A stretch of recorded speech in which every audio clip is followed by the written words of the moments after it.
Hola, muy buenas noches, compañeros y tutor. Hoy nos encontramos reunidos en el conversatorio de psicología política. Vamos a abordar un tema bien importante y bien chévere. Hoy nos encontramos con Diana, con Liliet y con Fanny. Estamos en la etapa 3, apropiación epistémica. Igual que vamos a abordar el conversatorio, ¿cómo lo vamos a abrir? Con la siguiente pregunta, que es, ¿de qué manera los procesos de socialización política construyen la subjetividad política y tienen la capacidad de producir y reproducir escenarios de violencia?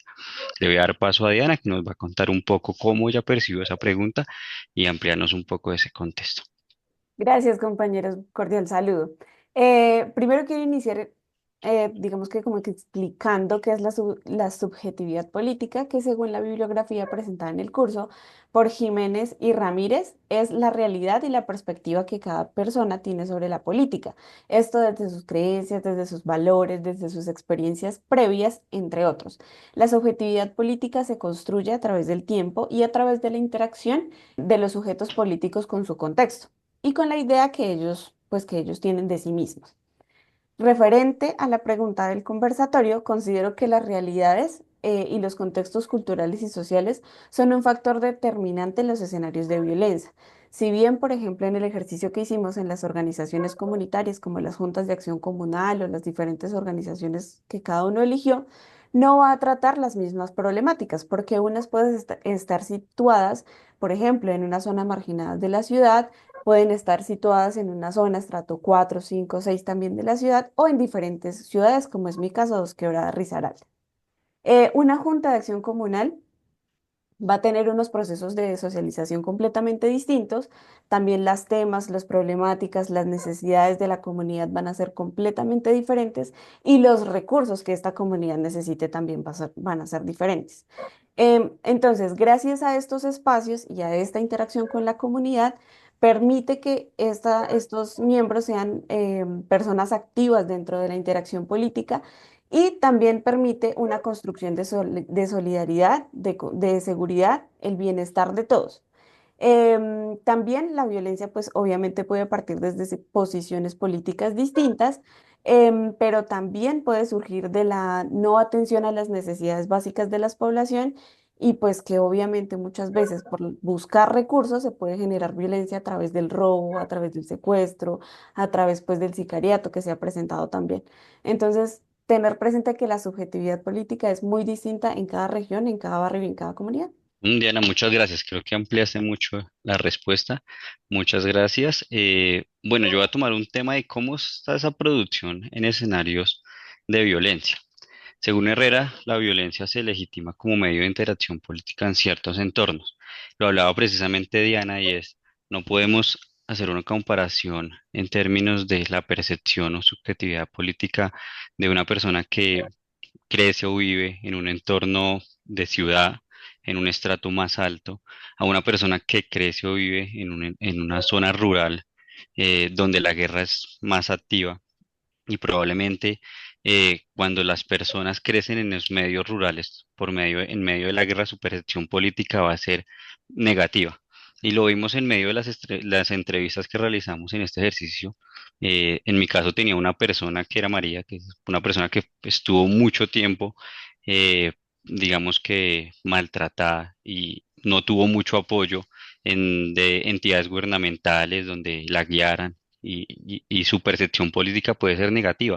No necesariamente tiene que estar directamente relacionado con la guerra o con un excombatiente, sino con personas que están involucradas en la guerra y que no tuvieron una adecuada guía, que no tuvieron probablemente un apoyo educativo o un apoyo gubernamental que le diera la oportunidad de tener una percepción positiva de esa política o esa subjetividad política. Bueno, y cuando lo hablamos ya en términos de contexto de conflicto, digamos que puede llegar a pasar que en las personas que están involucradas en la guerra lo normalizan. Como pasa en el Cauca, como pasa en el Chocó, se vuelve más normal este tipo de conflictos a diario y esa subjetividad política va a estar apropiada a esto, que se sienten excluidos de una política activa, excluidos de apoyos gubernamentales. Y bueno, ahora le doy el paso a Lilia para que ella también nos cuente un poco de cómo ve esa percepción y cómo ve la respuesta a la pregunta. Claro que sí, compañero John, muchas gracias. Hay que entender que los procesos de socialización política son muy importantes, ¿no? En la construcción de la subjetividad política. Debemos entender que estos influyen como los individuos perciben y entienden su rol en la sociedad, así como sus creencias y actitudes hacia el poder y la justicia. Tenemos la construcción de identidades, ya que a través de la socialización política, las personas desarrollan identidades que pueden estar cargadas de ideologías y valores específicos. Estas identidades, si se basan en la exclusión o en la polarización, pueden fomentar actitudes agresivas hacia aquellos que son percibidos como otros, alimentando la violencia.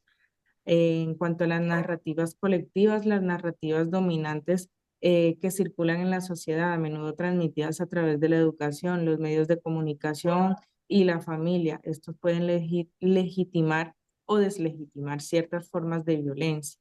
Tenemos, por ejemplo, si una narrativa glorifica la resistencia a un enemigo percibido, pues puede ajustar los actos de violencia en nombre de una causa.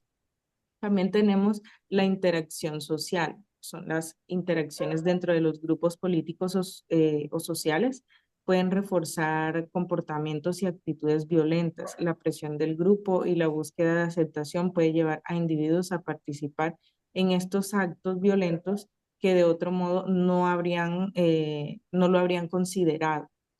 También tenemos las desigualdades estructurales, las cuales la socialización política también puede perturbar desigualdades sociales y económicas.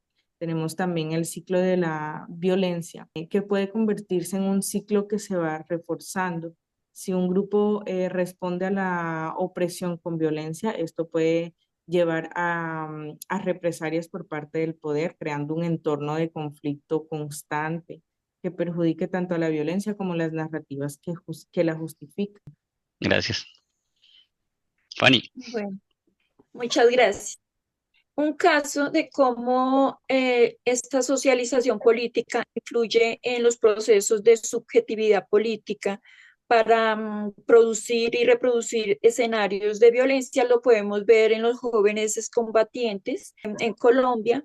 Jiménez y Ramírez 2016 nos dicen que la mayoría de estos jóvenes proceden de territorios de conflicto donde las dinámicas de la guerra se han naturalizado, lo que lleva a que los grupos armados se perciban como opciones laborales, espacios de distracción y oportunidades de afiliación.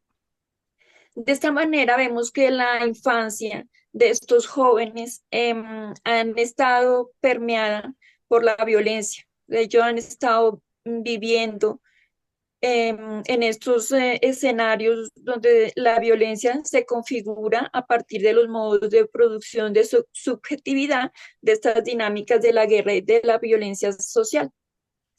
Entonces, en estas regiones afectadas por el conflicto armado, vemos que la violencia y los grupos armados pueden percibirse como parte de una normalidad cotidiana y esta percepción se refuerza mediante la socialización.